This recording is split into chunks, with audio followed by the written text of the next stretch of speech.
Alright, so I figured out how I'm going to extend the rear end on my Emax. I've got the main braces off, and what I'm doing is cutting them just behind the front two holes that mount up, so that that bracket will still mount to the front. And then I'm going to take the back one. See, this is the front one, still got the front two holes. The back one only has one hole.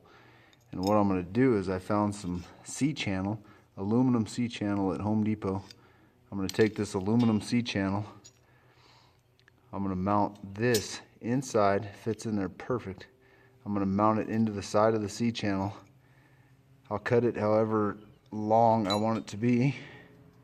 Mount this one on the other end, and there's my extension. I think it's going to work out pretty sweet. I'll show it to you when it's done, or close. Alright guys, so I finally got to the point where I could paint this beast. I started to paint it, I got everything taped off, and when I started shooting the paint on there, it started to orange peel real bad. All this stuff right in here, and all up in there. And you know, me just being in too big of a hurry, I had oils on my hands, and even though I washed this real good with soap, got all the oils off from the factory and everything from when it was made and all the stuff and the cutting I've done to it, I had dirty hands. So touching it in all these places, I'm pretty sure is what happened. And so now I had to buy some 5,000 dry sanding pad or paper, you know, and now I'm sanding it all down. So this is probably going to take me a few hours just to sand this down and then wash it again, make sure my hands are clean this time, and repaint it. And hopefully after that everything comes out good. But you know, I don't want this truck, I got too much work into it. I've got to put the extra effort into making sure that this paint is good. But this is the painting step, so it's coming along. And we'll see after I get done with sanding this down, see if all this works. I'm pretty sure it will, but I'll do another video set when I get it all painted up and get it finished. Well guys, there's the body all finished up.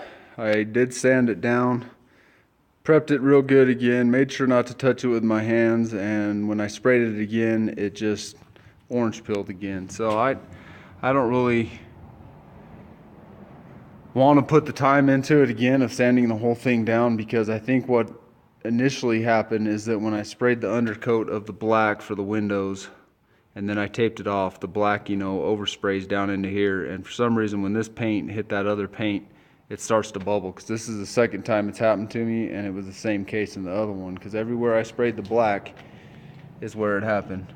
And you know, like up around the window right here, it's perfect. So I'm pretty sure that's what happened. Next time what I'll do is I'll spray the inside of the windows black, and then I'll paint the outside whatever color that I'm wanting to paint it. But you know, it still came out pretty slick. It was my first time doing it, so you know, you always learn from the first time you do it, and the next time you do it, it's always better.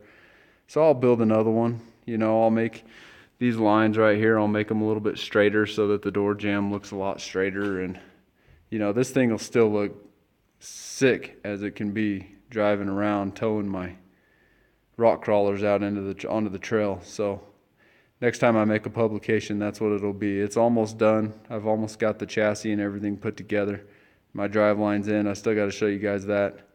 So yeah, pretty sweet. It's almost there. Give me just a little while and I'll catch up with you guys then. Later.